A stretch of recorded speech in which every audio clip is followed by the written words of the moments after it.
Welcome to mister I.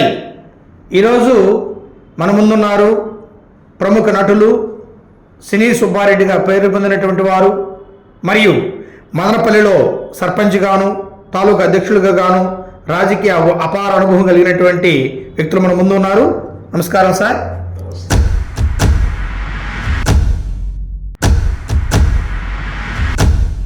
రాబోయేటువంటి ఎలక్షన్లలో ఇదే ప్రభుత్వం ఏలే అవకాశం ఉందా లేదా?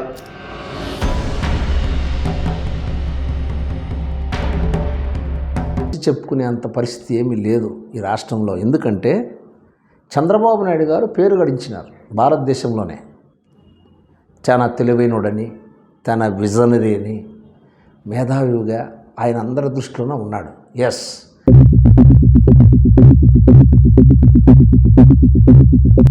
నేను అడిగిన ప్రశ్నకి సమాధానం సార్. అదే మీరు అడిగింది. లేదు, మనం దానికి సమాధానాలు దొరకవు. ఎందుకనంటే చంద్రబాబు నాయుడు అనుభవాలు కావాల్సింది, అనుభవాలే కదా, అడిగిన దానికి సమాధానం మాత్రమే.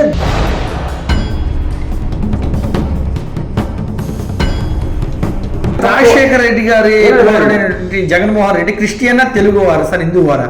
క్రిస్టియానిటీ చేయడం అదంతా బహిరంగ రహస్యమే, సీక్రెట్ ఏం లేదు. జగన్మోహన్ రెడ్డి కాదు ఆయన. ఈరోజు గ్యాస్ సిలిండర్ ధర 1250, విద్యుత్ ఛార్జీలు 2 రెట్లు అయినాయి, బస్సు ఛార్జీలు 30 రూపాయలు ఉన్నది కాస్త 65 రూపాయలు అయింది. అంటే డబల్ దాటిపోయింది. ఆ రోజు రైస్ ప్యాకెట్ 500 రూపాయలు ఉండింది అనుకోండి, ఈరోజు 900 అయింది. ఆ రోజు 150 రూపాయలు ఉన్నది మద్యం బాటిల్, ఈరోజు 500 అయింది. షాక్ కొట్టలు ముందాగాలంటే అంత రేట్లు పెంచుతాను. ఇక్కడ రేట్లు షాక్ అంటే ఆ ముందులో ఉండే కల్తీ వాళ్ళ షాక్ అనుకుంటున్నారు ప్రజలు. ఆంధ్రదేశంలో మద్యం బాగుందంటారా? మీరు జర్నలిజంలో మీరు ఎట్లున్నారో నాకు కొంచెం తెలుసుకోవాలా. 35 లక్షలకు పట్టాలు ఇచ్చినారు. 35 లక్షలు ఇళ్ల పట్టాలు 35 లక్షలు ఇచ్చినారు. 35 లక్షలు ఇల్లు కట్టేదానికి పట్టాలు ఇచ్చినారు అందరికీ.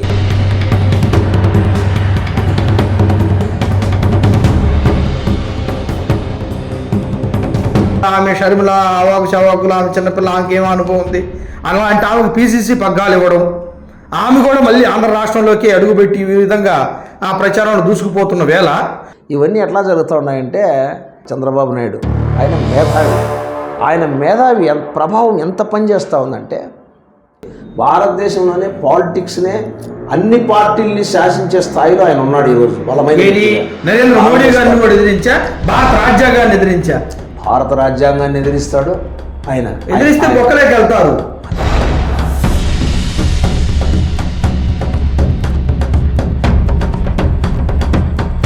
మీకు ఆయనకు బాగా సంబంధాలు ఉన్నాయి. రామారావు పుణ్యమా అని భారతదేశంలోనే సంబంధాలు ఉన్నాయి, బ్రహ్మాండమైన సంబంధాలు. కుటుంబ సంబంధాల గురించి, రక్త సంబంధాల గురించి ఇక సార్ ప్రజలు చూస్తూ ఉండేది మనం ఓరు మాట్లాడుకోవడం కాదు, నిజాలు తేల్చండి. నిజం నేను అడిగిన దాన్ని చెప్పండి. అందరిని మేనేజ్ చేయడానికి ఆయన ఊరు. చంద్రబాబు నాయుడు మెయింటైన్ చేసేవాడైతే ప్రధానమంత్రి అవ్వచ్చు కదా. దానికి ఎన్నో కారణాలు ఉంటాయి. మేనేజ్ చేయొచ్చు కదా దాన్ని కూడా. మీరు అన్నట్టు అన్ని మేనేజ్ చేసినోడు ఆంధ్ర ప్రజలు మేనేజ్ చేయలేకపోయినా, మళ్ళీ ముఖ్యమంత్రి కాలేకపోయినా, ప్రధానమంత్రి దాకా నీకు ఈసారి తీర్పిస్తారు. జైల్లో ఉండకపోయిందంటే ఈసారి మళ్ళీ బయటకి ఎట్లా రాగలేదు ఇదన్నీ చెప్పగలరు సార్. ప్రజలందరూ ఆలోచిస్తారు. 2024 చూడాలి. అలాగే 2024లో వస్తుంది. ఆ రాష్ట్ర ప్రజలందరూ కూడా ఈసారి బలంగా బుద్ధి చెప్తారు. Welcome to mister I. ఈరోజు మన ముందున్నారు ప్రముఖ నటులు, సినీ సుబ్బారెడ్డిగా పేరు పొందినటువంటి వారు, మరియు మదనపల్లిలో సర్పంచ్గాను తాలూకా అధ్యక్షులుగా గాను రాజకీయ అపార అనుభవం కలిగినటువంటి వ్యక్తులు మన ముందు ఉన్నారు. నమస్కారం సార్. ఈరోజు మన యొక్క ఛానల్కి ఇచ్చేసేందుకు మన యొక్క మిస్టర్ ఐ ధన్యవాదాలు తెలుపుతూ ఉంది. సార్, ప్రస్తుతం మన ఆంధ్రదేశంలో రాజకీయాలు కానీ పరిశీలించినట్లయితే మంచిగా ఉందని అనుకుంటున్నారా, లేక ప్రజలు ఎలా ఉందని భావనలో ఉన్నారు? ప్రజలు ఎలా ఉన్నారనేది ఆల్రెడీ మీకు ఒక అనుభవం ఉంది కనుక ఒక అంచనా ఉంది. రాబోయేటువంటి ఎలక్షన్లలో ఇదే ప్రభుత్వం ఏలే అవకాశం ఉందా లేదా? ముందుగా మిస్టర్ ఐ ప్రేక్షకులకి అందరికీ, ఆంధ్ర రాష్ట్ర ప్రజలకి, తెలుగు ప్రజలకి అందరికీ నమస్కారం. మీరు అడిగినట్టు ఆంధ్ర రాష్ట్రంలో పేద ప్రజలందరికీ ఆరాధ్య దైవమే కూర్చున్నాడు మన ముఖ్యమంత్రి, ఇప్పుడున్న ముఖ్యమంత్రి. ఎలా అంటే అనేక పథకాలతో పేద ప్రజలకు దగ్గరయ్యారు. ఆయన ఒక నినాదం అందుకున్నాడు, పేదల పక్షపాతిగా ఉంటూ పేదవాడికి ఉన్నవాడికి అని తేడా లేకుండా ఎవరైతే అర్హులు ఉన్నారో వాళ్ళందరికీ అనేక రకాల పథకాలు ఇస్తున్నాడు. ఒక స్త్రీలు కావచ్చు, పిల్లలు కావచ్చు, వృద్ధులు కావచ్చు, రైతులు కావచ్చు, వ్యాపారస్తులు కావచ్చు, జీవన విధానంలో ఎవరికి ఏం అవసరం ఉందో అన్ని రకాలుగా ఆదుకొని ఈ భారతదేశంలోనే ఆదర్శవంతమైన ముఖ్యమంత్రిగా పేరు గడించేటువంటి స్థాయికి వచ్చేశారు. ప్రతిపక్షాలు ఎన్ని రకాలుగా మాట్లాడినా కూడా ఆయన ఎక్కడా రియాక్ట్ కాకుండా తన పని తను చేసుకుంటూ పోయిన దానివల్ల ఈరోజు ప్రజల్లో ఆయనకు మంచి పేరు ఉండదని నేను భావిస్తూ ఉన్నాను. ఓకే, మంచి మాటే సార్. మా యొక్క ఛానల్ కూడా చూస్తూ ఉంది.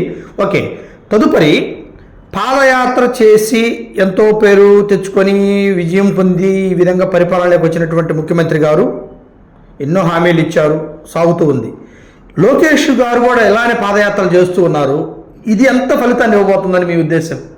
ఇప్పుడు మీరు అంతా ప్రపంచమంతా తెలిసిపోయిన తర్వాత ఆయన గురించి క్వశ్చన్ వేస్తున్నారు. లోకేష్ గురించి మనం ప్రజల మాట కదా సార్. అయితే మీరు వేసిన క్వశ్చన్ తప్పులు పట్టలేదు. నేను లోకేష్ గారి గురించి చెప్పుకునే అంత పరిస్థితి ఏమీ లేదు ఈ రాష్ట్రంలో. ఎందుకంటే చంద్రబాబు నాయుడు గారు పేరు గడించినారు భారతదేశంలోనే. చాలా తెలివైనడని, తన విజనరీ అని, మేధావిగా ఆయన అందరి దృష్టిలోనే ఉన్నాడు.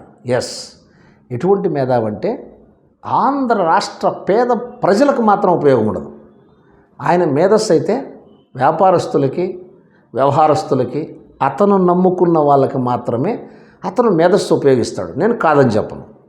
వ్యవస్థలు కావచ్చు, వ్యవహారం కావచ్చు, ఎలా వాడుకొని ఎలా రాజకీయాన్ని నడపాలా అనే దాంట్లో అతను మేధావే. ఈ రాష్ట్ర ప్రజలు అతని మేధస్సు కోరుకోవడం లేదు, 14 సంవత్సరాల ముఖ్యమంత్రి అనుభవాన్ని కోరుకోవడం లేదు. సామాన్య ప్రజలు ఏం కోరుకుంటున్నారంటే ఈ పరిపాలనా విధానంలో మాకు ఏం సహాయం చేస్తున్నాడు అనేది మాత్రమే చూస్తున్నారు. మీడియా లేని దానివల్ల 14 సంవత్సరాలకు ముందు రాజకీయం వేరు, ఇప్పుడు ట్రెండ్ నడుస్తూ ఉండే రాజకీయం వేరు. అరచేతులకి ప్రపంచం వచ్చేసింది. సామాన్యులు కూడా సెల్ ఫోన్ చేతులు పట్టుకున్నారు. ఈ మీడియా వచ్చిన దానివల్ల చైతన్యవంతులైపోయారు.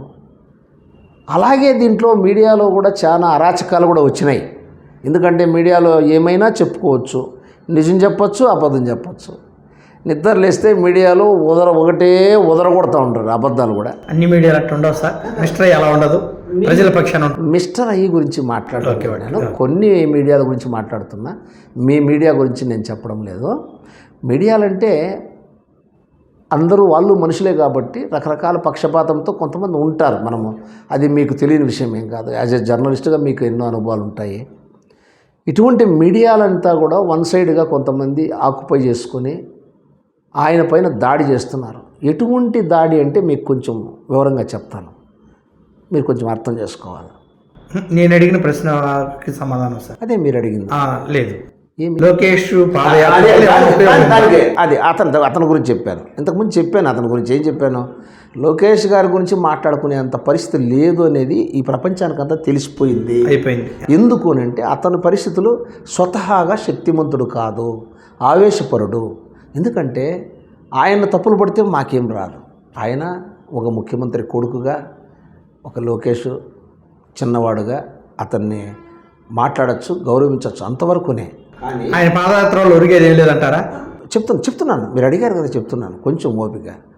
పాదయాత్ర అతను చేసిన దానివల్ల పేద ప్రజల కోసం పాదయాత్ర చేసేది వేరు, మనం పాదయాత్ర చేయాలి అని చేసేది వేరు. మనం పాదయాత్రలో ప్రజలు స్వచ్ఛందంగా కథలు వచ్చి ఉద్ధృత తరంగాలుగా వచ్చేది వేరు. ఇప్పుడు షర్మిల గారు చేయబోతున్నారు సార్, ఆ పాదయాత్ర గురించి కూడా చెప్పగలరు ఇప్పుడే? అది కూడా చెప్తాను మీకు, అది చెప్తాను మీకు. ప్రజలు రావడం వేరు, మనం ప్రజలను తోలుకోవడం వేరు. మీరు అర్థం చేసుకోవాల్సింది ఏమంటే స్వచ్ఛందంగా నీలాంటి వాళ్ళు నాలాంటి వాళ్ళు పోయి పాదయాత్రలో పాల్గొనడం వేరు, మన పార్టీ కార్యకర్తలు కావచ్చు, లేదా మనం పిలిస్తే వచ్చేవాళ్ళు కావచ్చు, లేదు ఈరోజు మనకు మృతి జరుగుతుంది అనేవాళ్ళు కావచ్చు పాపం. Okay okay. అలాంటి పాదయాత్ర కాదు, మనం వాళ్ళ పాదయాత్ర పోల్చకూడదు. ఇప్పుడు ఫర్ ఎగ్జాంపుల్ మీకు చెప్తున్నాను, సరే, బాగా చెప్పారు సార్. వాళ్ళ ఫాదర్ చేశాడు, చెప్తున్నాను. అవును. రాజశేఖర రెడ్డి పాదయాత్ర ఎవరితో అమోఘం. అలాగే జగన్మోహన్ రెడ్డిది 100% అమోఘం. అలాగే చంద్రబాబు నాయుడు పాదయాత్ర చేశాడు, ఆయన కూడా ఆరోగ్యరీత్యా ఆయన సూపర్గా పాదయాత్ర చేశాడు. అలా పాదయాత్ర చేసేది పోటీ పాదయాత్రలతో ఉపయోగం లేదు. ప్రజా సమస్యలు అవగాహన చేసుకునేది, ప్రజల కోసం పోయేది, ప్రజల దగ్గరకు పోయేది, ప్రజలతో మమేకమయ్యేది పాదయాత్ర. ఓకే సార్, మంచిగా చెప్పారు. పాదయాత్ర అంటే పాదాలతో చేసే యాత్ర అన్నది షర్మిల గారు తెలంగాణలో, ఇప్పుడు ఆంధ్రాలోకి అడుగుపెట్టింది. ఆమె చేయబోయేటువంటి పాదయాత్ర కూడా ఇట్లాంటి మీరు చెప్పినటువంటి కోవ చెందుతుందా, లేకుంటే ప్రజలకు ఏమన్నా ఉపయుక్తం అంటారా, లేకుంటే వాళ్ళ అన్నకు ఎదురుగా పోటీ చేసి జనాల్లోకి వెళ్ళేటువంటి పరిస్థితి ఏమన్నా ఉందా? షర్మిల గారి గురించి ఒక మాట చెప్పాల్సిన విషయం ఏంటంటే, రాజశేఖర రెడ్డి కూతురుగా మాత్రమే ఆమె గుర్తింపు ఉండాలి. ఆమె ఆ రోజు జగన్మోహన్ రెడ్డి పేరు చెప్పుకొని పాదయాత్ర చేసిన దానివల్ల జగన్మోహన్ రెడ్డి రాజశేఖర రెడ్డి మీద ఉండేటువంటి అభిమానంతో ఆమె పాదయాత్ర విజయవంతమైంది. బాగా అర్థం చేసుకోండి. జగన్మోహన్ రెడ్డి మీద తిట్టినోళ్ళు మంత్రులు అయినారు, ముఖ్యమంత్రులు అయినారు, వాళ్ళు ఇల్లు మంత్రులు పదవులు పొందినారు, తిట్టినోళ్ళు కూడా. జగన్మోహన్ రెడ్డిని పొగిడినోళ్ళు కూడా పోలారాలు వేసుకున్నారు. అంటే ఇక్కడ జగన్మోహన్ రెడ్డి ప్రభావం అందరిపైన ప్రత్యక్షంగా పరోక్షంగా లాభాలు పొందుతున్నారు. ఆయన్ని అనవసరమైన కేసుల్లో ఇరికించి లోపలేసినప్పుడు ఈమె చెల్లెలుగా ఆమె ప్రజల్లోకి వచ్చినాడు. ఆ పాదయాత్రకి ఎందుకు గుర్తింపు వచ్చిందంటే, రాజశేఖర రెడ్డి కూతురు, జగన్మోహన్ రెడ్డి చెల్లెలు, ఆయన మీద ఉండే అఫెక్షన్ వల్ల అందరూ తోడ్పడినారు. ఇప్పుడు లేదంటారా? ఇప్పుడు కాంగ్రెస్ పార్టీలోకి పోయింది ఆమె. రాజకీయంగా ఎందుకు పోయిందంటారు సార్, ఏమైనా చెప్పగలరా? ఎందుకంటే ఇప్పుడు దాన్ని మనం క్వశ్చన్ చేసే వ్యక్తిగత అభిప్రాయాలు అది ఎట్లంటే, అన్నదమ్ములు కావచ్చు, సొంత తండ్రి బిడ్డ కావచ్చు, పార్టీలు మారినారు ఎందుకు అనంటే దాన్ని మనం చెప్పలేము. ఫర్ ఎగ్జాంపుల్ చంద్రబాబు నాయుడు ఉన్నాడు, ఆయన కాంగ్రెస్లో నుంచి వచ్చి మళ్ళీ తెలుగుదేశంలోకి వాళ్ళ మామ పార్టీలోకి చేరినాడు. వాళ్ళ తమ్ముడు రామ్మూర్తి నాయుడు మా జిల్లానే, మా పక్కూరే. రామ్మూర్తి నాయుడు వచ్చిందను వాళ్ళ అన్నకు వ్యతిరేకంగా మాట్లాడుతూ ఉన్నాడు. ఎందుకు వ్యతిరేకంగా మాట్లాడుతున్నారు అంటే, మనం దానికి సమాధానాలు దొరకవు. ఎందుకనంటే వ్యక్తిగతమైన అభిప్రాయాలు అవన్నీ. పార్టీలో మా ఫ్యామిలీ అంతా ఉండాలని లేదు.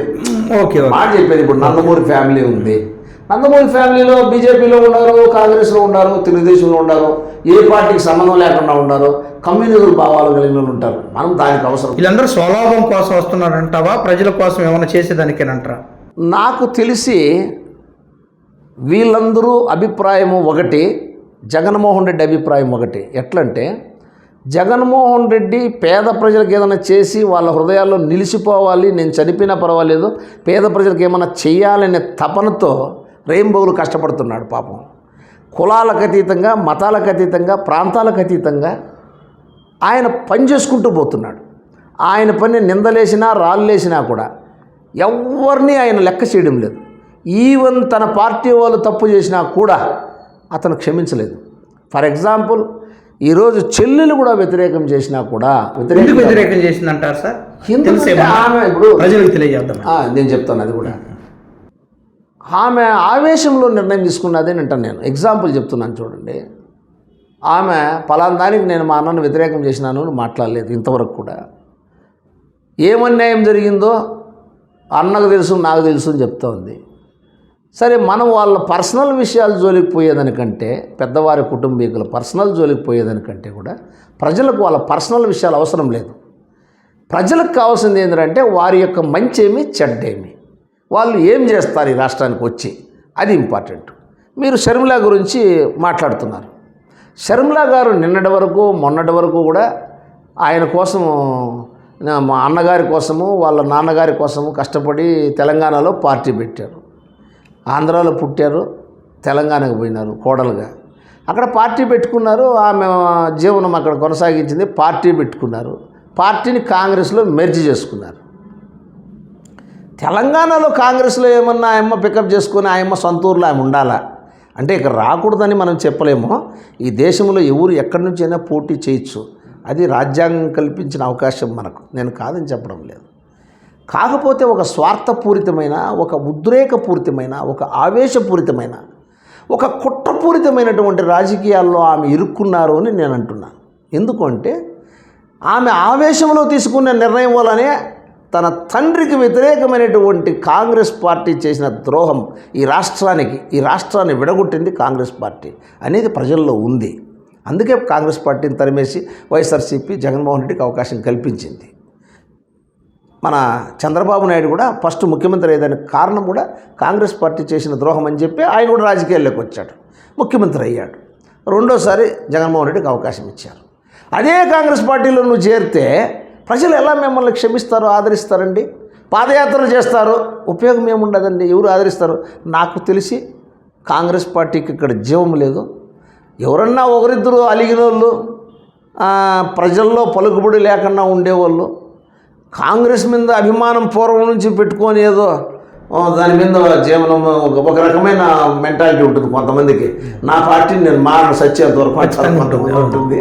అలాంటి వాళ్ళు తప్ప యువకుల్లో కానీ, ప్రజల్లో కానీ, యువతుల్లో కానీ, సమాజంలో కానీ ఆమె చేస్తున్న ఈరోజు నడుస్తున్న నడవడికని ఎవరు క్షమించరండి. ఒక్క మాట సార్, షర్మిల గారు ఇప్పుడు స్వార్థంతో వచ్చిందో, పాపం ఆవేశంతో వచ్చిందో, దేంతో వచ్చిందనేది, ఆమె కూడా రాజశేఖర రెడ్డి గారి బిడ్డే.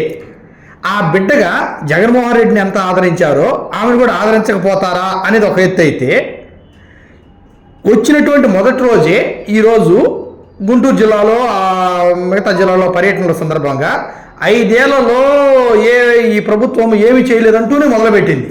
దీన్ని ఏ విధంగా భావిస్తారు మీరు? మీరు మంచి క్వశ్చన్ వేసినారు. ఇప్పుడు మాట చెప్తాను చూడండి. ముఖ్యమంత్రి కూతురు అయినంత మాత్రాన, ముఖ్యమంత్రి కొడుకు లేనంత మాత్రాన అధికారాన్ని పంచాల్సిన అవసరం ఎవరికీ లేదు. ఫర్ ఎగ్జాంపుల్, మీకు ఒక ముఖ్యమంత్రి బిడ్డలైనంత మాత్రాన వాళ్ళ అధికారాలు కూతురికి ఇది పంచేదానికి ఇది ప్రజాస్వామ్యం. ఇది ప్రజాస్వామ్యంలో ఎవరు మంచివాళ్ళు, ఎవరు ప్రజలకు ఉపయోగపడతారనేది ప్రజలు డిసైడ్ చేస్తారు. అల్టిమేట్గా ప్రజలు ఫైనల్ అవుతారు. కానీ రాజశేఖర రెడ్డి కొడుకు అనే ఉద్దేశంతో కదా సార్ మొదట ఎందుకున్నది?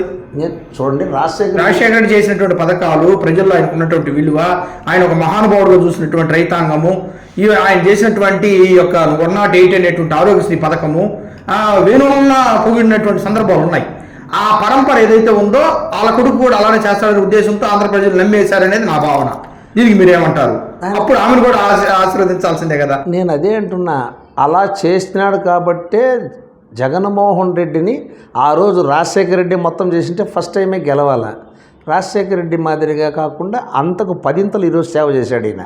ఎందుకంటే ఫస్ట్ టైమే గెలవలేదు జగన్మోహన్ రెడ్డి. ఫస్ట్ టైం నుంచి కూడా తన ఇచ్చిన మాట మీద నిలబడతా ఉన్నాడు. తను తప్పుడు హామీలు ఇవ్వడు. చంద్రబాబు లాగా ఎక్కువ హామీలు ఇవ్వలేదు. తక్కువ హామీలు ఇచ్చి అతను లైన్లోకి వస్తానన్నాడు, ఓడిచ్చారు.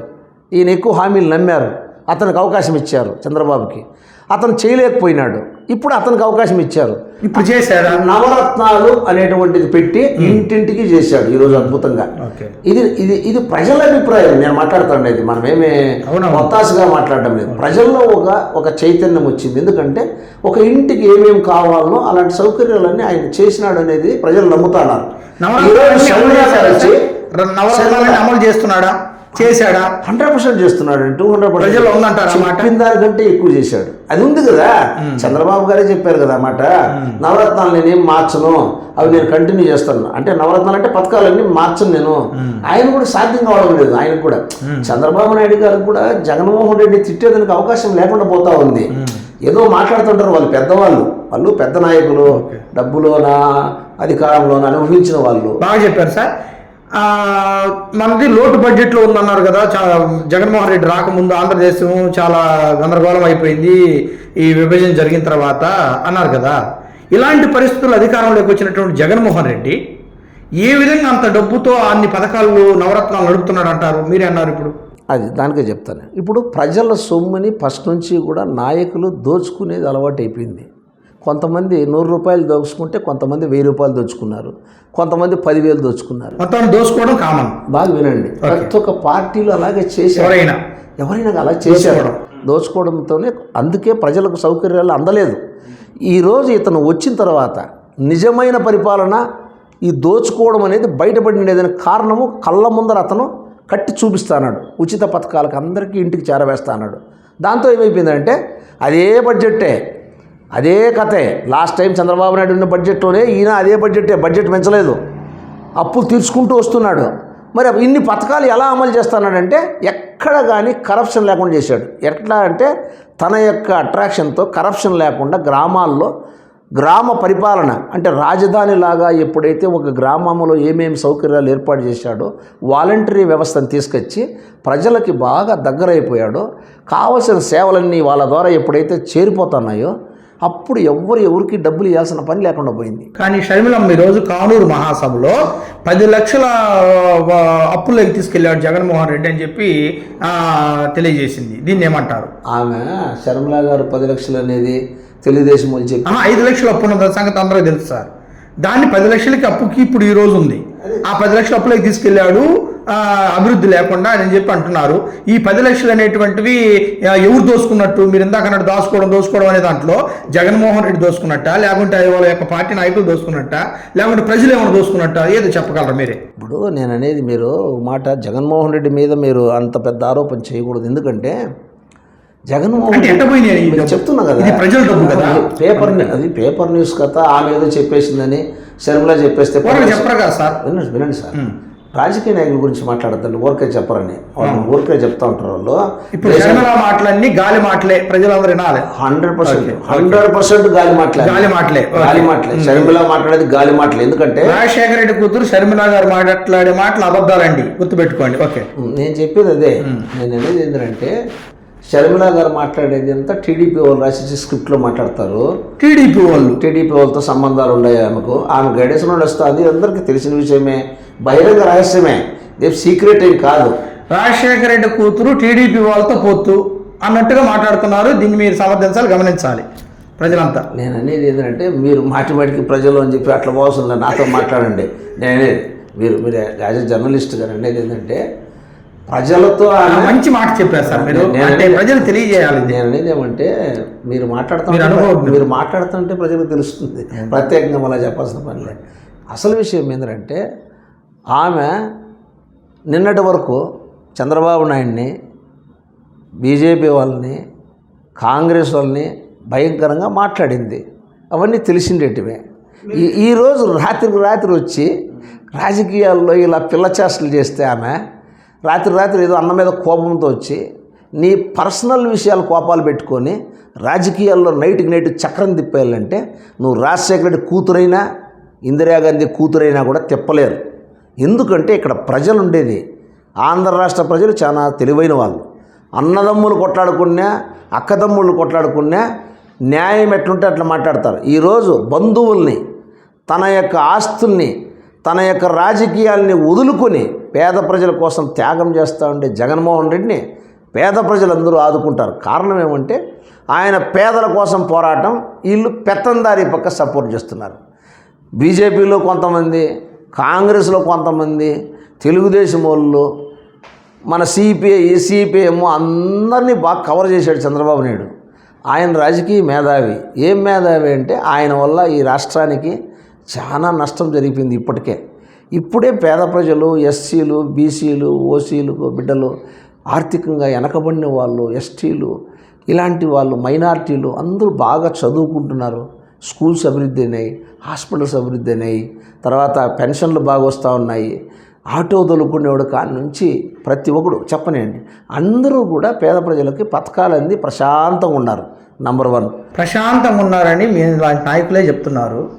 ప్రజలలో ఈ యొక్క భావన ఉందో లేదు మీరే చెప్పాలి. మీరు అడిగినారు కదా, ప్రజల్లో భావన ఉంది కాబట్టి చంద్రబాబు నాయుడు లాంటి మీడియా పెట్టుకొని ఏమో జరిగిపోతా ఉందని చెప్పి. చంద్రబాబు నాయుడు మీడియా పేరు ఒకటి చెప్పగలరు? చంద్రబాబు నాయుడు పేరు మీద ఉండేటువంటి మీడియా ఒకటి చెప్పగలరు? ఒకటి చెప్తానండి, చెప్పండి. చంద్రబాబు పట్టుకోవాలంటే మహులకి సాధ్యం కాదా? మీరు నన్ను అడిగితే నేనెట్లా పట్టుకునే చెప్పేది? మాకైతే అంత ఐడియా లేదు ఈ విషయంలో. మీరు అంటే సాక్షి కొన్ని ఒక తరపున ఉంది, ఒక రాజకీయ పార్టీ తరపున ఉంది అనే సంగతి తెలుసు. కానీ ఒక టీడీపీకో, లేకుంటే ఒక కమ్యూనిస్టుకో, లేకుంటే కాంగ్రెస్కో, ఇలా ఇంకొకరికి కూడా ఇంకొకటి ఉంది మీడియా అనే సంగతి నాకు తెలియదు. మీరు చెప్పండి. మీ వయసు రీత్యా, మీ అనుభవ రీత్యా మేము చంద్రబాబుని, నా వయసు 60 సంవత్సరాలు, మేము చంద్రబాబుని కాలేజీ రోజుల నుంచి చూస్తున్నాం. మా పక్క జిల్లా, మా పక్క ఊరు. చంద్రబాబు నాయుడు మీ అనుభవాలు కాదు కావాల్సింది, అనుభవాలే కదా, అడిగిన దానికి సమాధానం మాత్రమే. దానికి అనుభవంతో చెప్పేమాట అంటున్నా. నువ్వు అడిగిన దానికి అనుభవంతో కదా మేము చూసినట్టు చెప్పాలి కదా. చంద్రబాబు నాయుడు 2 ఎకరాల అసామే ఈరోజు కొన్ని లక్షల కోట్ల ఆస్తిపరుడు, వ్యాపారాలు వ్యవహారాలు ఏం చేస్తాడనేది ప్రపంచానికి మా దగ్గర కూడా ఉంది సార్. ఆడపడితే ఎట్లా? రాజకీయ నాయకులు ఫస్ట్లోనే మీరే అన్నారు దాచుకోవడం దోసుకోవడం అని. అలా దోసుకోవడంలో ఇరు రాష్ట్రాల్లో ఎవరెవరు ఆస్తులు ఎంత ఉన్నాయి, ఈరోజు పేద ప్రజల ఆస్తులు ఎట్టున్నాయి, పేదలు ఎట్టున్నారు, భారతదేశం ఎలా ఉందనేది అది కూడా మీరే చెప్పండి. నేను అది కూడా చెప్తాను చూడండి. ఈ రాష్ట్రంలో ఫస్ట్ నుంచి కూడా మేము చూసినప్పటి నుంచి చంద్రబాబు నాయుడు 2 ఎకరాల అసామి చదువుకున్న రోజుల నుంచి కూడా మాకు బాగా తెలుసు. మేము చిన్నప్పటి నుంచి ఆయన అబ్జర్వ్ చేస్తున్నాం. మేము చిన్నప్పుడు అబ్జర్వ్ చేసిన పొద్దుటికి రాజారెడ్డి అనే అతను ఎలా ఉన్నాడు ఎలా పోయినాడు అనేది దానికంటే రాజశేఖర రెడ్డి అప్పటికే డాక్టరు, అప్పటికే వాళ్ళు ఇన్కమ్ ట్యాక్స్ పేయర్స్, వాళ్ళకి అప్పటికే మిషనరీ ద్వారా డబ్బులు వస్తున్నాయి, అప్పటికే వ్యాపారవేత్తలు ఇండస్ట్రియలిస్టులు వాళ్ళు. అంత దూరం పోనవసరం లే. మన కళ్ళ ముందర ఏం జరిగింది మాత్రం చూద్దాం. నేను అనేది మన వెనకాల ఏం జరిగింది అనకంటే మన కళ్ళ ముందు జరిగింది ఏమంటే అది రాజశేఖర రెడ్డి గారి జగన్మోహన్ రెడ్డి క్రిస్టియన్ తెలుగు వారు సార్, హిందూ వారా? ఇక్కడ కులాలు అది కూడా చెప్పగలరు సార్. చెప్తారు, మీరు ఆవేశపడద్దండి. మీరు ఆవేశపడద్దండి. ఏ ముఖ్యమంత్రికి కానీ కులాలు అవసరం లేదు. వినండి, కానీ ముఖ్యమంత్రి అంటే ఎవరు? అందరు మనిషి. వినండి, ప్రభుత్వంలో అధినేత ఆయన అందరికీ పనిచేసేవాడు. ఆయనకు కులం అంటగట్టడము, ఆయన పైన మనం మాట్లాడడము, చదువుకున్న వాళ్ళు మనం మాట్లాడకూడదు. ఎందుకంటే కులం గురించి కాదు సార్, అంటున్నారే అది నీకు రాజారెడ్డికి వచ్చేటివి అతను క్రిస్టియానిటీల ముందు వచ్చేటివి క్రిస్టియానిటీలు చేయడం అదంతా బహిరంగ రహస్యమే, సీక్రెట్ ఏం లేదు. సోనియా గాంధీకి వచ్చేటివి వీళ్ళందరికీ వస్తాయి మిషనరీ నుంచి. జగన్మోహన్ రెడ్డి కాదు ఆయన, జగన్మోహన్ రెడ్డికి సంబంధం లేదు. జగన్మోహన్ రెడ్డికి మిషనరీకి సంబంధం లేదు. అది వాళ్ళ తాతగారికి వచ్చేటివి. అది మన జగన్మోహన్ రెడ్డికి సంబంధం. జగన్మోహన్ రెడ్డికి మిషనరీస్తో కానీ క్రిస్టియానిటీతో సంబంధం లేదంటారా? మళ్ళీ చెప్తున్నా, మీరు క్రిస్టియానిటీ అనే పదం తీసేయండి. ఎందుకంటే అతనికి మతాలు కులాలు అంటగట్టద్దండి. మీరు అలాంటి క్వశ్చన్ వేయకూడదు. అలాంటి క్వశ్చన్ ముఖ్యమంత్రిగా చూడండి, ముఖ్యమంత్రి మీద మనము కులాలు మతాలు ఆయనకు వర్తించవాలంటే అవసరం లేదండి. ఆంధ్ర రాష్ట్ర ముఖ్యమంత్రి జగన్మోహన్ రెడ్డి గారు పేద కులం, ఆయన పేదల కులం, పేదల పక్షపాతి, పేద కులం. ఆయనకు కులాలు అవసరం లేదు, మతాలు అవసరం లేదు. ఆయన నైజం అది కాదు. ఫర్ ఎగ్జాంపుల్ చెప్తా చూడండి, ఒక గుడికి వచ్చినాడు అనుకోండి, ఆయన మన హిందూ సాంప్రదాయం ప్రకారమే నడుచుకుంటాడు. పాపం ఎక్కడ కానీ అతిగా ప్రవర్తన చేసే మనిషి కాదు. నిన్న అయోధ్య అంత అంగరంగ వైభవంగా భారతదేశం యావత్తు అక్కడికి వెళ్తే మనం వచ్చింది సార్. క్వశ్చన్ చెప్పి అడిగారు, చెప్పే లోపల మీరు ప్రతి చోట ఆయన ఎక్కడ ఏ విధంగా ఉండాలో ఉంటారన్నారు కదా. హిందువులు అందరూ కూడా ఈరోజు శ్రీరామచంద్ర భూమి, శ్రీరాముడి యొక్క భూమి ఆ విధంగా జరుగుతుందంటే అందరు ముఖ్యమంత్రులకి పిలుపు అందరూ వెళ్ళారు కదా. మన జగన్మోహన్ రెడ్డి ఎందుకు వెళ్ళలేదంటారు? మీరు జర్నలిజంలో మీరు ఎట్లుండారో నాకు కొంచెం తెలుసుకోవాలా. ముఖ్యమంత్రులు ఎవరు పోలేదు, మీకు తెలిసిన లేదు. ముఖ్యమంత్రులు ఎవరు పోలేదు. ఎందుకంటే ఆహ్వానం వచ్చిన ప్రతి ఒక్కరు పోయారు. ప్రతి ఒక్కరికి ఆహ్వానం వచ్చింది. జగన్మోహన్ రెడ్డికి వస్తుంది, అందరికి వస్తుంది. అక్కడ నీకు అది ఒక హిందూ సాంప్రదాయమైనటువంటి ఒక సంఘటన. ఆ సంఘటనకి ముఖ్యమంత్రులు ప్రోటోకాల్ ప్రకారం అందరూ పోవాల్సి వస్తుంది. దానికి అందరూ ముఖ్యమంత్రులకి బలవంతపు రమ్మనేటువంటి ఆహ్వానం ఎక్కడా ఉండదు. అందువల్ల ముఖ్యమంత్రులు ఎవరు అటెండ్ కాలేదు. మీరు గమనించండి, ముఖ్యమంత్రులు ఎవరు అటెండ్ కాలేదు. యోగి ఆదిత్యనాథ్ ముఖ్యమంత్రి కదా, ఆయన ఆయన బీజేపీ పార్టీ, వాళ్ళ పార్టీ వాళ్ళు పోతారు. నేనండి మీరు ఇక్కడ మనము కొన్ని దానిని వేరే విధంగా చూడాల్సిన అవసరం లేదు. అక్కడ వేరే ఉద్దేశం లేదు ఎవరికి. ఎందుకంటే ఈయన గుడికి పోతాడు, మసీదుకు పోతాడు, అన్నిటికీ పోతాడు. ప్రోటోకాల్ ప్రకారము రాష్ట్ర మన ముఖ్యమంత్రి కాదు నేను అంటున్నది. నవీన్ పట్నాయక్ పోలేదు, ఆ పక్కన యూపీ వాళ్ళు పోలేదు, మన వీళ్ళు పోలేదు, ఎవరు పోలేదు. యూపీ ముఖ్యమంత్రి కూడా మాత్రం పోయినారు. ఎందుకంటే వాళ్ళ పార్టీలో ఆయన ముఖ్యమంత్రి, కాబోయే ప్రధానమంత్రి అని వాళ్ళు చెప్పుకుంటున్నారు కాబట్టి ఆ స్థాయిలో వాళ్ళు పోయినారు తప్ప మిగతా ఏమి వ్యతిరేకం కాదు. ఆయనకు బాగానే ఆహ్వానం వచ్చింది, అంతా వచ్చింది. నవరత్నాల్లో మద్యపాన నిషేధం అన్నారు, అది ఎందుకు వదిలేసినారంటారు? మీరు వదలలేదు. ఆయన చెప్పింది ఏమని మీరు మళ్ళీ ఒకసారి చూడండి. అంచెలంచెలుగా తీసేస్తున్నారు. అంచెలంచెలే కాదు, మీరు షాక్ కొట్టాలి, మీరు తాగకూడదు ముందు. ఆయన చెప్పింది ఏమని పాపము మాట ఏమన్నారు? షాక్ కొట్టాలి, ముందు తాగాలంటే అంత రేట్లు పెంచుతాను అన్నాడు. ఎందుకంటే పేదవాడు తాగకూడదని. ఒక్కసారిగా చెప్పాలంటే ఇక్కడ రేట్లు షాక్ అంటే ఆ మందులో ఉండే కల్తీ వల్ల షాక్ అనుకుంటున్నారు ప్రజలు. అది కూడా కొద్దిగా అంటే అవాకు చవాకులు పేలుతుంటాయి. అంటారులేండి అవంతా ఏది నిజం అంటారు ఇది? వ్యాపార వ్యవహారాల్లో అలాంటి మాటలు ఉంటాయి. భూస్వామి యథార్థం ఏమంటే ఎవరికి ఎటువంటి ఇబ్బంది లేదు, ఎవరు ఎటువంటి ఇబ్బందులు కలగలేదు. ఆంధ్రదేశంలో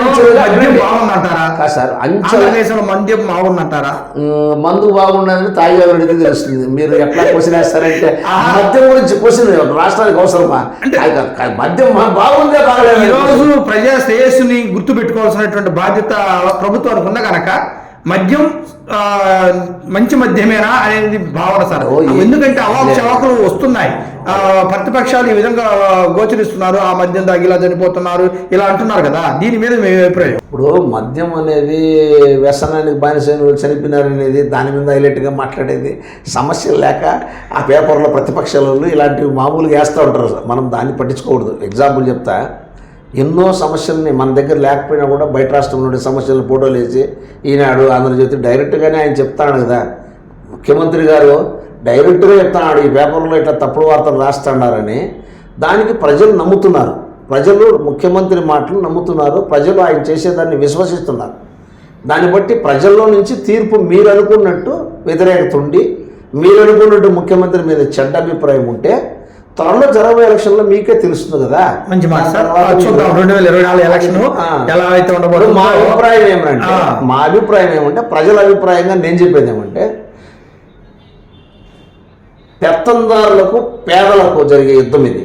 పేదల తరఫున మన జగన్మోహన్ రెడ్డి పోరాటం చేస్తున్నాడు. ఎందుకంటే పేదవాడు అభివృద్ధి చెందాలని. ఇక్కడ అధికారం కోసము కులాలకు అతీతంగా మతాలకు అతీతంగా ప్రజలు లేకపోతా అన్నాడు జగన్మోహన్ రెడ్డి. చంద్రబాబు నాయుడు ఏం చేస్తున్నాడు, మేమే ఈసారి మాకు వస్తులే ముఖ్యమంత్రి కావాలా అని వాయిలంటాడు. పవన్ కళ్యాణ్ ఏమంటున్నాడు, మా కులస్తులకు ఛాన్స్ కావాలా అని ఆయన ఉన్నాడు. ఈయన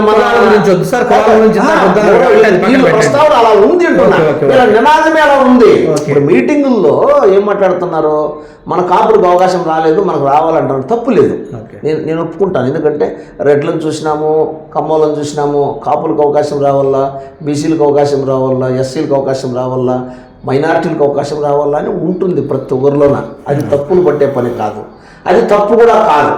కానీ మార్గం ఎంచుకునే మార్గము మనం రావాలనుకుంటే 10 మందిని కలుపుకొని పోయి మనం అందరము అవుదాము అనుకోవడంలో తప్పులేదు. మాటకి ఎవరున్నా కానీ ఓకే, మంచి మాట చెప్పారు సార్. 2024 ఎలక్షన్ గురించి మాట్లాడదాం. ఒక మాట చివరగా, ఇప్పుడుండేటువంటి పరిస్థితుల్లో అన్ని పథకాలు నవరత్నాలు అన్నీ ఇస్తున్నారని మీరు చెప్తున్నారు. మీరు ఒక కార్యకర్తగా అనుభవజ్ఞులు కాబట్టి చెప్పొచ్చు, దాంట్లో తప్పలేదు. కానీ అధిక ఛార్జీలు, ఈరోజు గ్యాస్ సిలిండర్ ధర 1250, విద్యుత్ ఛార్జీలు 2 రెట్లు అయినాయి, బస్సు ఛార్జీలు 30 రూపాయలు ఉన్నది కాస్త 65 రూపాయలు అయింది. అంటే డబల్ దాటిపోయింది.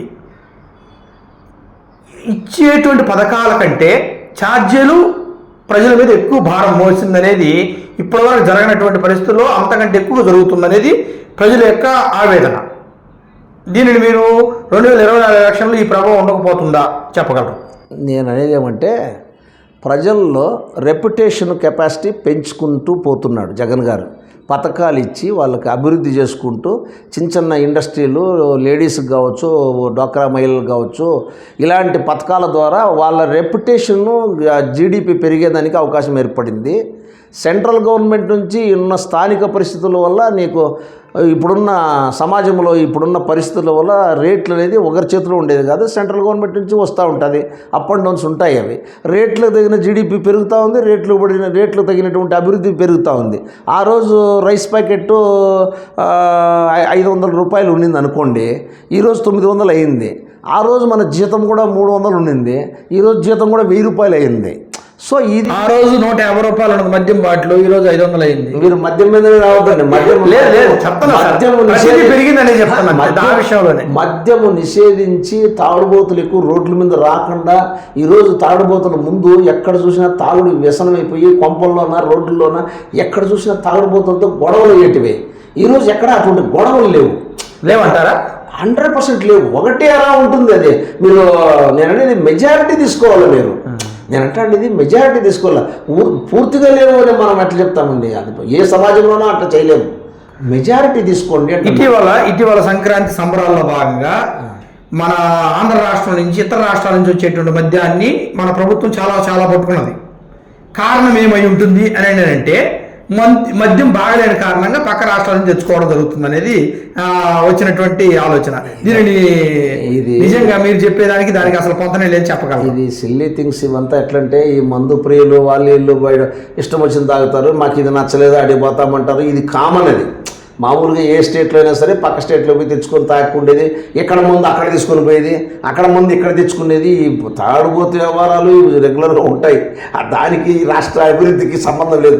ఆ పాయింట్ మంచి ముందు చెడ్డ ముందు అని కాదంటారా? తెస్తుంది ఆంధ్ర ముందు ఏం లేదు అన్నారే మందు బాబులు అనే మాటలు. అలాంటి ఏం కేసు లేదు. 1-2 వాళ్ళ ఆరోగ్యరీత్యా వాళ్ళు చనిపోయి ఉండొచ్చు, వాళ్ళు కాదని చెప్పడం లేదు. కానీ చనిపోవచ్చు, దానికి ఏముండదు. అది మందు తాగినంత మాత్రాన ఇప్పుడు తాగే చనిపోయినారు అని మనం నిర్ధారించలేము. కానీ ఆరోగ్యరీత్యా తాగే వాళ్ళకి ఆరోగ్యరీత్యా ఎన్నో కారణాలతో చనిపోతారు. దానికి దేశ అభివృద్ధికి రాష్ట్ర అభివృద్ధికి మంచి మాట మనం ముడిపెట్టేది కరెక్ట్. పేదలకు ఇల్లు జగనన్న కళ. ఎస్, అందులో భాగంగా చాలా ప్రతి గ్రామంలో జగనన్న ఇల్లు స్థలాలు అనేటువంటి పేరుతో పట్టాలనేటువంటి ఇవ్వడం జరిగింది. వీటిని ఈయన హయాం పూర్తి కాకముందే ఇంట్లోకి వెళ్ళే అవకాశం ఇస్తారా ఇవ్వరా? మీకు అది కూడా చెప్తాను. ఇప్పుడు మీరు అడిగిన క్వశ్చన్కి 40 లక్షలకు ఇవ్వాలనుకోని 35 లక్షలకు పట్టాలు ఇచ్చినారు. 35 లక్షలు ఇళ్ల పట్టాలు 35 లక్షలు ఇచ్చినారు. 35 లక్షలు ఇల్లు కట్టేదానికి పట్టాలు ఇచ్చినారు అందరికీ. పట్టాలు ఇచ్చిన తర్వాత దానికి 35 లక్షల మంది ఇల్లు లేని వాళ్ళు ఉన్నారు మన భారత రాష్ట్రంలో. అవును సార్, ఇచ్చినారు. ఎందుకంటే నీకు ఈ రాష్ట్రంలో ఉండే వాళ్ళకి అందరికీ తెలిసిండేదే, మీడియాలో కూడా వచ్చిండేదే. మీరు కూడా చూడండి కావాలంటే, ఒకవేళ మీరు చూడలేదని నేను అన్న కానీ చూడండి కావాలంటే. 35 లక్షల్లో నీకు పట్టాలు ఇండ్లు అన్ని కన్స్ట్రక్షన్స్ కూడా అయిపోయినాయి. కొన్ని ఎగ్జాంపుల్స్ కూడా చూపించినారు. చంద్రబాబు నాయుడు కూడా 1.5 సెంట్ ఏమవుతుందంటే కూడా ఆ సెంట్లో కూడా ఇండ్లు కట్టి అన్ని ఎంత అద్భుతంగా కట్టుకొని గృహప్రవేశాలు చేసుకున్నారు. మూకుమ్మడి గృహప్రవేశాలు జరగలేదు. మీరంటారే గృహప్రవేశాలు జరగలేదని. మూకుమ్మడి గృహప్రవేశాలంటే మన మొత్తం ఇండ్లన్నీ ఓపెన్ కాలేదు. అక్కడ ఓపెనింగ్ చేసుకున్న వాళ్ళు, కట్టుకున్న వాళ్ళు, కన్స్ట్రక్షన్ చేసుకున్న వాళ్ళు చేసుకోవచ్చు. అలా ఉండాలి. కొన్ని చోట్ల కోర్టులో వేసి పెండింగ్ పెట్టించినారు ప్రతిపక్షాలు. వాటిని కూడా పోరాటం చేసి ఇడిపించినాడు. కన్స్ట్రక్షన్ జరుగుతూ ఉన్నాయి అన్ని చోట్ల. ఆల్మోస్ట్ అలా అయిపోయినాయి కన్స్ట్రక్షన్. ఒక చిన్న మాట సార్, మన యొక్క ప్రజల కోసం ఇది. చెప్పండి. 1.5 సెంట్లో పేదవాడు చూశాడు. అన్ని ఎకరాల్లో లోటస్ పాంట్ కావచ్చు, తాడేపల్లిలో ఉండేటువంటి ఇన్ని ఎకరాలు కావచ్చు. ఆ హుందాతనము ఒక పరిపాలకుడుగా ఉండాల్సినటువంటి ఒక రాజుగా ఉండొచ్చేమో కానీ పేదవాడి స్థితిని అంత కీతగా చూడాల్సిన అవసరంలో ఉందా? ఇప్పుడు మీరు వేసిన క్వశ్చన్, ఇంతవరకు ఏ ప్రభుత్వము ఇంత మాత్రం జాగా ఇచ్చి ఇంత మాత్రం ఇల్లు కట్టించిన సందర్భమే లేదు. వినండి, ఇందిరమ్మ ఇండ్లు 222 అడుగులు. బాగా అర్థం చేసుకోండి, 222 అడుగులు. చంద్రబాబు నాయుడు టిట్కో ఇల్లు అని చెప్పేసి దాంట్లో కూడా లంచాలు తీసుకొని అందరి దగ్గర డబ్బులు వసూలు చేసి నీచమైన పరిస్థితి దిగజారినాడు. అవన్నీ ప్రూఫ్ అయినాయి. ఇవన్నీ ఆరోపణలు కాదు, కొంచెం అర్థం చేసుకోండి. ఇతను వచ్చిన తర్వాత 1.5 సెంట్ ఇల్లు అద్భుతంగా ఉండాలి, ప్రజలు కట్టుకోండి ఇండ్లన్నీ మీకు వీడియోలలో కూడా కనపడతాయి. నెల్లూరు జిల్లాలో టిట్కో ఇల్లు చంద్రబాబు నాయుడు కట్టించినండి మీరు అన్నారు కదా సార్. ఆ ఇళ్లలో జగన్మోహన్ రెడ్డి చేర్పించాడు ఇటీవల. సార్ మీకు అది కూడా చెప్తాను. అది కూడా చెప్పడు. మీరు కూడా అర్థం చేసుకోవాల్సింది ఏమంటే, మీడియా వాళ్ళు కూడా అతను ప్రారంభోత్సవం మాత్రమే చేస్తాడు, హడావుడిగా గేట్లు పెట్టి. టిట్కో ఇల్లు కట్టేసి అయిపోయినాయి సార్, అందరూ తెలిసిన విషయమే సార్. మీరు చెప్పండి, 2019 ఎలక్షన్లకు ముందు టిట్కో కంపెనీ కట్టినటువంటి నిర్మాణం దాంట్లో ప్రవేశం చేయలేదు, కానీ కట్టబడి అంతా అయిపోయింది, ఆ ప్రాజెక్ట్ అయిపోయింది. మీకు అదే మీరు పూర్తిగా తెలుసుకోరు. అదే బాధ మీతో వచ్చింది. టిట్కో ఇల్లు జగన్మోహన్ రెడ్డి వచ్చిన తర్వాత ఎక్కడన్నా కాంట్రాక్టు కొరవుండి కట్టినటువంటి మీరు చెప్పిండేదే చెప్తాను వినండి. మీరు అడిగినారు కదా టిట్కో ఇండ్ల గురించి. ప్రతి ఒక్క టిట్కో ఇండ్లు పిల్లర్లు వేసేసి గోడలు మాత్రమే కట్టి వదిలేశాడు. గోడలు లోపల గోడలు బయట గోడలు కట్టి వదిలేశాడు ఆయన. తర్వాత ఎంత పని ఉంటుందండి? మీరు ఇల్లు కట్టినారు కదా, మీకు తెలిసే ఉంటుంది. ఒక ఇల్లు కట్టాలంటే ఫస్ట్లో మనకు 30% మాత్రమే అవుతుంది గోడల వరకు. తర్వాత 70% ఇల్లు ఫినిషింగ్ అయ్యేకి 70% వర్క్ ఉంటుంది. ఎందుకో శానిటరీ కావచ్చు, ప్లాస్టింగ్ కావచ్చు, ఎలక్ట్రికల్ వర్క్ కావచ్చు, మన కింద టైల్స్ కావచ్చు, ఇవన్నీ వర్కులు ఎక్కువ ఎక్స్పెండిచర్ ఉంటుంది. ఆయన తెలివిగా పిల్లర్లు వేసేసి పైకి లేపేసి గోళ్ళ కట్టేసి అది పెట్టేసి టిట్కో ఇల్లు అయిపోయినాయి అన్నాడు. వాస్తవంగా ఆయన 30% 40% వరకు ఆయన వర్క్ చేసినాడు. వర్క్ చేయలేదు అని చెప్పడం లేదు నేను, వేరే వాళ్ళు చెప్తారు. ఇల్లు పూర్తయింది సార్, అదే మీకు చెప్తా, మీకు నేను చెప్పింది కాదు. జగన్మోహన్ రెడ్డి గారే ఈ యొక్క ఇల్లులన్నీ ఈ ప్రాజెక్టులన్నీ అవినీతి జరిగింది, ఆల్రెడీ పూర్తయినటువంటి వాళ్ళని ఇంకా ఎందుకు చేర్పించలేదనేటువంటి ఆ వ్యాఖ్య వేశారు. మీరు అసలు పూర్తి కాలేదంటే ఎట్లా? వినండి సార్, నేను చెప్పేది చెప్పగలరు. మీరు వినాలి, మీకు ఇంతవరకు చెప్పేది క్లియర్ గా వినాలి. మీరు గోడలు కట్టి పైకి వేసింది మీరు గోడలు అదే చెప్పాలి మాత్రమే. జగన్మోహన్ రెడ్డి గారే ఏమన్నారంటే టిట్కో ఇల్లు పూర్తయినాయి, ప్రజలు ఎందుకు ఇంకా దాంట్లో చేర్చలేదు మీకేం అంటే పూర్తయినట్టు కదా అది. దాని గురించి చెప్పగలరు సార్. నీకు అంటానేది దాంట్లో బిజినెస్ చేసి కావాల్సిన కార్యకర్తలకు అమ్ముకొని మొదలార్చింటే అవన్నీ పెండింగ్ తీసేసి మొత్తం కోర్టులో కొంతమంది దగ్గర కేసులు వేపిస్తే అవన్నీ ఫినిషింగ్ చేసి మళ్ళీ ఇచ్చినాడు ఈయన. ఆడాడ ఒకటి కూడా అయినలేవు ఆయన చేసినది, అక్కడ ఫినిషింగ్ చేసి ఈయన ఇచ్చినాడు మళ్ళీ. దానికి ఇంత లేట్ అయింది దానికి, అంతే. అంత తప్ప ఇంకేం ఈయనేం టిట్కో ఇల్లు ఆపేది లేదు, ఈయనేం అడ్డపడింది లేదు పాపం. దానికంతా కావాల్సిన ఫినిషింగ్ చేద్దా. ఈయన ఆపింది కాదు సార్, నేను మీరు పూర్తిగా క్వశ్చన్ విన్నట్లే. చంద్రబాబు నాయుడు పూర్తి చేసినటువంటి టిట్కో ఇళ్ళని ఇంకా పేదలకు ఎందుకు ఇవ్వలేదు అనేది 2019 ఎలక్షన్ ముందు ఈయన వచ్చి ఆపింది అనేది కాదు నా ప్రశ్న. అప్పుడు పూర్తి అయితేనే కదా ఎందుకు ఆపాడు ఇంకా చేర్చుకోలేదు అనేది అనింది. నేను నీకు అదే చెప్తా ఉండేది, ఆయన కట్టిండేది గోడలు మాత్రమే. తర్వాత ఎలక్ట్రికల్ వర్క్ ఎవరు చేసినారు, టైల్స్ వర్క్ ఎవరు చేసినారు, ఫినిషింగ్ అంతా ఎవరు చేసినారు, డ్రైన్స్ ఎవరు చేసినారు, దానికి కావాల్సిన రోడ్లు సరంజామా చేయాలి కదా. అవన్నీ అన్ఫినిషింగ్గా వదిలేశాడండి ఆయన. మీకు అవి పూర్తిగా మీకు సమాచారం లేదు. దానివల్ల మీకు అక్కడైనా 1-2 జరిగిండొచ్చు, మిగతా కాలేదు పాపం. మొత్తం శుభ్రంగా చేసి నీట్గా చేసి వాళ్ళకు కూడా టైల్స్ అన్ని కాస్ట్లీ వేసి విండోస్ కాడ నుంచి నీట్గా తీసుకొని కంపెనీతో మాట్లాడి టైఅప్ అయ్యి టిట్కో ఇండ్లు కూడా వాళ్ళు సంతోషంగా పోయేట్లుగా ఏర్పాటు చేశాడు పాపం. మనము స్వార్థపరంగా ఏదైనా చేస్తామంటే తప్పులు పట్టినా నేను బాధపడను, నాకేమీ జగన్మోహన్ రెడ్డి బంధువేం కాదు. నేను అనేది ఏంటంటే పేద ప్రజల కోసం పోరాటం చేస్తాంటే యోధుడు జగన్మోహన్ రెడ్డి. అందుకు నా వంతుగా నేను మాట్లాడతాను తప్ప నేనేమి తెలుగుదేశానికి వ్యతిరేకం కాదు, పార్టీ పరంగా మాట్లాడడం లేదు, వ్యవహారాలు ఏదో వాళ్ళని తప్పులు పట్టి మనకు వచ్చేది ఏమీ లేదు. పేద ప్రజల కోసం పోరాటం చేసేటప్పుడు నా వంతు సహాయంగా జరిగిన విషయాన్ని ఈ రాష్ట్ర ప్రజలకు చెప్పాలనే తపన తప్ప నాకు వేరే చెప్పడంలో తప్పలేదు, మేము ప్రశ్నించడంలో తప్పలేదు.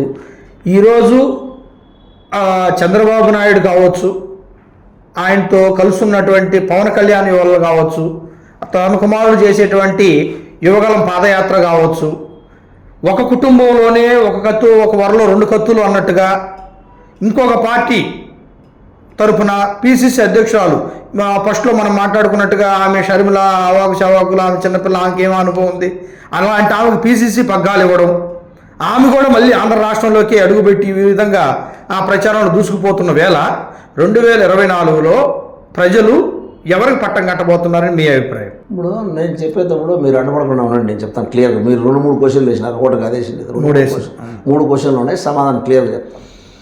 పదవులు ఇచ్చేదానికి షర్మిలమ్మ మేధావి కానవసరం లేదు, ఏమే మన లోకేష్ మేధావి కానవసరం లేదు. ఆయనకు 2 మంత్రి పదవులు ఇచ్చిరి, ఆయన మేధావి కాదు. చెప్పేది నీకు, ఆయమ్మ రాత్రి కాంగ్రెస్ పార్టీలో రెయిన్బోలు కష్టపడిన వాళ్ళు ఏడో బయరే, ఆయమ్మని రాత్రి తెచ్చి పిసిసి పదవి కట్టకట్టరి. చెప్పేది ఇవన్నీ ఎట్లా జరుగుతూ ఉన్నాయంటే ఈ రాష్ట్రంలోనే కాదు దేశంలోనే బలమైన bureaucrat, white collar criminal Chandrababu Naidu.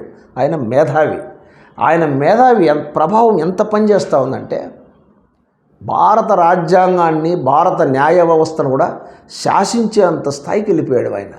ఏది నిన్న ముత్యాలతో అల్లున్నటువంటి 40 లక్షలు విలువ చేసేటువంటి గడియారాన్ని బహుకరించారు జడ్జి గారికి జగన్మోహన్ రెడ్డి గారు. క్లారిటీ ఇవ్వాలి మీరు, ఎవరు మేనేజ్ చేస్తున్నారనే దానికి మా ప్రశ్న, మా మీడియా తరపున ప్రజలకి చెప్పండి. మధ్యలో 4 క్వశ్చన్లు వేస్తే జనాలకు పోవాలి కదా, అడిగిన దాన్ని మళ్ళీ అది కూడా చెప్తాను.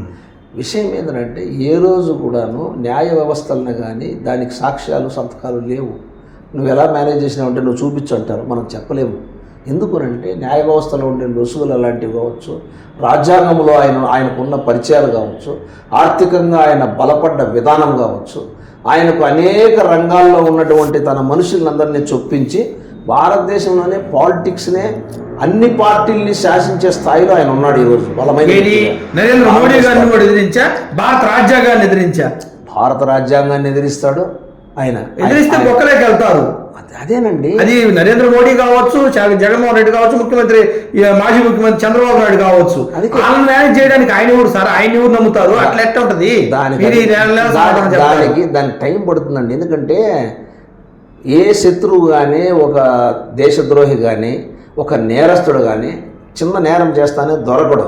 వాడు కూడా గవర్నమెంట్ సతాయించేవాడు ఉంటాడు. స్మగ్లర్ వీరప్పను 40 ఏళ్ళ అనుభవం అంటున్నాడు కదా, ఇంకా దొరకపోవడం ఏంటి? నిజంగా తప్పు చేసి దొరకాలి కదా. ఈ పాటికి దొరికారు కదా సార్. ఆయన ప్రతిపక్ష నేతగా ఉన్నాడు కదా. అందులో మీకు చెప్తానే ఉంటాను, మీరు అర్థం చేసుకోకుండా క్వశ్చన్లు ఎక్కువ రైజ్ చేస్తున్నారు. చూడండి, వినడం లేదు మీరు క్వశ్చన్లు.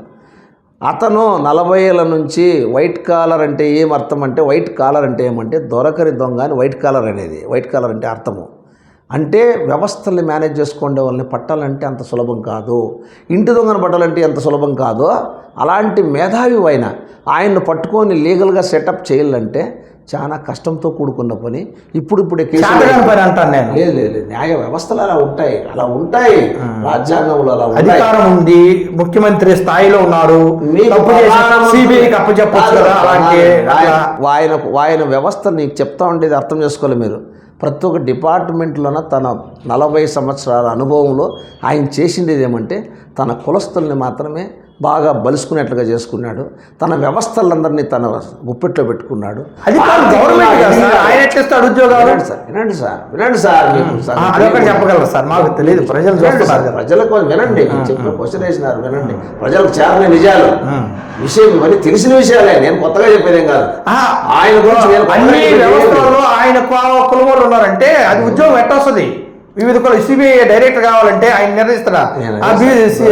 ఆర్బీఐ గవర్నర్ కావాలంటే ఆయన నిర్ణయిస్తాడా? నేను చెప్పి న్యాయమూర్తి కావాలంటే ఆయన నిర్ణయిస్తాడా? అవునయ్యా. ఎట్లా సార్? భారత రాజ్యాంగం తరపున మాట అంటే కుదరదు కదా, ఎలా సాధ్యం? చెప్పగలరు? చెప్పలేకుండా క్వశ్చన్లు ఇస్తే ఉపయోగం టీచర్ మాదిరి. చెప్పండి. ఇప్పుడు రమణ అని ఉన్నాడు, ఆయన కంటే సీనియర్ 1,00,000 మంది ఉన్నారు. బాగా వినండి. ఆయన భారతదేశ ప్రధానమంత్రిగా చేశారు, భారతదేశ న్యాయ వ్యవస్థలో ప్రధాన న్యాయమూర్తిగా చేశారు. వినండి ఇవన్నీ మీకు పూర్తిగా తెలియకుండా ఆవేశంగా క్వశ్చన్ తెలుసుకోకుండా మీరు టక్క క్వశ్చన్లు వేస్తే సమాధానాలు పోవు. మీకు అర్థం చేసుకోండి, చెప్పండి. ఆ మాదిరిగా వ్యవస్థల్ని ఇప్పుడు హైకోర్టులో ఒక న్యాయమూర్తిని వేరే వాళ్ళని దోసేసి వీళ్ళు ముందర పెట్టారు. ఎవరు పెట్టింది? చంద్రబాబు నాయుడు గారు. ఎట్ట పెడతారు సార్? హైకోర్టు న్యాయమూర్తిని ఎన్నుకునే విధానం తెలుసా? సుప్రీంకోర్టు న్యాయమూర్తిని ఎన్నుకునే విధానం తెలుసా? రాష్ట్రపతి రాజ్యసభలో అన్ని కూడా ఒప్పందం చేసి ఆమోదయోగ్యం చేసిన తర్వాత కదా చంద్రబాబు నాయుడు ఒక రాష్ట్రానికి ముఖ్యమంత్రి సార్. మీకు అంత పరిజ్ఞానం లేదనుకోవాలన్నా లేదా నాకు చేత కాలేదనుకోవాలన్నా? నాకు అదే అనుకుంటున్నా. నేను మీరు అనేది అదే అనుకుంటున్నా. నేను చెప్పేది ఏంటంటే ఒక ప్రాసెస్ ఉంది సార్, నామ్స్ ఉన్నాయి. నీ ప్రాసెస్ ని అధికారిని ఎంచుకునే అధికారం రాజకీయ నాయకుడికి లేదు. సలహాదారు పెట్టుకోవచ్చేమో కానీ చెప్పేది ఏంటంటే సార్, డీజీపీలు ఉంటారు. అది చెప్పండి. అప్పుడు డీజీపీని పెట్టుకోవాలి ముఖ్యమంత్రి అయితే. డీజీపీ ముఖ్యమంత్రి వినండి సార్, చెప్పండి. తెలుసుకోకుండా అర్థం లేదు మీరు తెలుసుకోకుండా డీజీపీని పెట్టుకోవాలనుకో ముఖ్యమంత్రి అయితే సీనియర్ని కాదని సెకండ్ సీనియర్ని పెడతాడు, వాళ్ళ ఇష్టం అది. ఎన్నిసార్లు ఎట్లా ఇప్పుడు సీనియర్ ఉంటారు కదా డీజీపీలో పెట్టుకోవాలి. ఒక సీఎం వస్తానే పలానా డీజీపీ నాకు ఉంటాడు అని పెడతారు. కొంతమంది నీకు ఎన్నోసార్లు మొత్తుకుంటుంటారు ఈసారి సీనియర్ ఆయన కావాల్సిన దాన్ని డిప్యుటేషన్ అంటారు. అదే సార్ అంటారు. అవును సార్, దాన్ని డిప్యుటేషన్ అంటారు. ఈ ప్రభుత్వం తర్వాత ఉన్నాడు కదా ఇస్తున్నాం, అదే ఆస్థానంలో. అదే సార్ అంటే ఆయన ఇష్టం. అదే అవును, ఆయన ఇష్టం. అలాగే నీకు వీళ్ళని అపాయింట్మెంట్ చేసే దాంట్లో వీళ్ళ ప్రభావం ఉంది, చాలా ప్రభావం ఉంది. నేననేది రాష్ట్రం వరకే కదా సార్ చేసిండు కూడా. తర్వాత వచ్చినటువంటి ప్రభుత్వం ఏం చేసింది? మీకు ఆయనకు బాగా సంబంధాలు ఉన్నాయి. రామారావు పుణ్యమా అని భారతదేశంలోనే సంబంధాలు ఉన్నాయి, బ్రహ్మాండమైన సంబంధాలు. కుటుంబ సంబంధాల గురించి, రక్త సంబంధాల గురించి ఇక సార్ ప్రజలు చూస్తూ ఉండేది మనం ఊరికి మాట్లాడుకోవడం కాదు, నిజాలు తేల్చండి. నిజం నేను అడిగిన దాన్ని అందరిని మేనేజ్ చేయడానికి ఆయన ఊరు. ఇది అందరికీ తెలిసిన విషయమే, ఇది అందరికీ తెలిసిన విషయం. మీడియాని మేనేజ్ చేసిన ఈరోజు కాంగ్రెస్ పార్టీ నడుస్తా ఉండేది ఆంధ్రాలో కావచ్చు, తెలంగాణలో కావచ్చు. చంద్రబాబు నాయుడు ఎలా మెయింటైన్ చేస్తాననేది ప్రపంచానికి అంతా తెలిసిండేది. ఇది దీన్ని నిరూపించండి అంటే దాన్ని నిరూపించండి. చంద్రబాబు నాయుడు మెయింటైన్ చేసేవాడు అయితే ప్రధానమంత్రి అవ్వచ్చు కదా. దానికి ఎన్నో కారణాలు ఉంటాయి. మీ అనుమానాలు వ్యవస్థ మీ అనుమానాలు కాదు, మీ అనుమానాలకి దానికి కారణాలు చాలా ఉంటాయి. అది వేరు, అది వదిలేయండి. నేను అనేది ఏమనంటే అన్ని మేనేజ్ చేసినోడు ఆంధ్ర ప్రజలు మేనేజ్ చేయలేకపోయినా మళ్ళీ ముఖ్యమంత్రి కాలేకపోయినా ప్రజలు ప్రధానమంత్రి దాకా ఈసారి నీకు ఈసారి తీర్పిస్తారు చూడు. జైల్లో ఉండకపోయిందంటే ఈసారి మళ్ళీ బయటకి ఎట్లా రాగలేదు ఇదన్నీ చెప్పగలరు సార్. ప్రజలందరూ ఆలోచిస్తారు. ఒక మాట మనం అనే ముందు 100 గుడ్లు తిన్న రాబందుకి ఎలాంటి శిక్ష ఉంటుందో, ఒక గుడ్డు తింటానే రాబందుని చంపలేము. అలాగే 100 గుడ్డు తిన్నాకనే ఒక రాబందు అనేది వస్తుంది. దాని టైం రావాలా. 2024 చూడాలి. అలాగే 2024లో వస్తుంది. ఏ రోజైతే చంద్రబాబు నాయుడు ఈ రాష్ట్ర ప్రజలను అయితే సర్వనాశనం చేసినాడో ఆ రాష్ట్ర ప్రజలందరూ కూడా ఈసారి బలంగా బుద్ధి చెప్తారో. ఆయన వస్తామనేది కులాలు మతాలు చిచ్చు పెట్టేదానికి షర్మిలాను ఇంగోర్ని ఎంతమందిని ఉపయోగించినా, ఆయన రాజకీయ తెలివితేటలు ఉపయోగించినా జగన్మోహన్ రెడ్డికి ప్రజలు మాత్రమే అనుకూలంగా ఉన్నారు.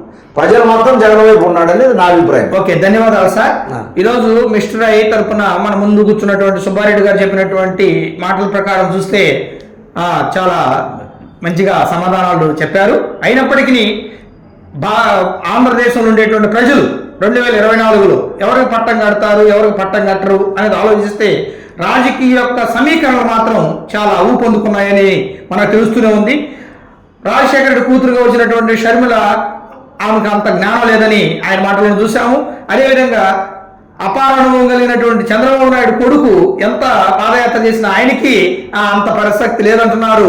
అసలు ఆయనకే దిక్కు లేదనేటువంటి పరిస్థితి మనం చూస్తూ ఉన్నాము. కానీ ప్రజలు చాలా గొప్పవాళ్ళు, వాళ్ళు వేసే ఓటు హక్కు చాలా గొప్పది.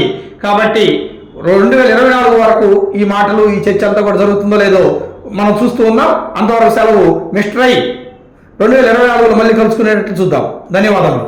మిస్టర్ సాయి ప్రేక్షకులకి యాజమాన్యానికి నమస్కారము. 2024లో జగన్ విజయంతో తిరిగి మీ ముందుకు వస్తాను. నమస్కారం.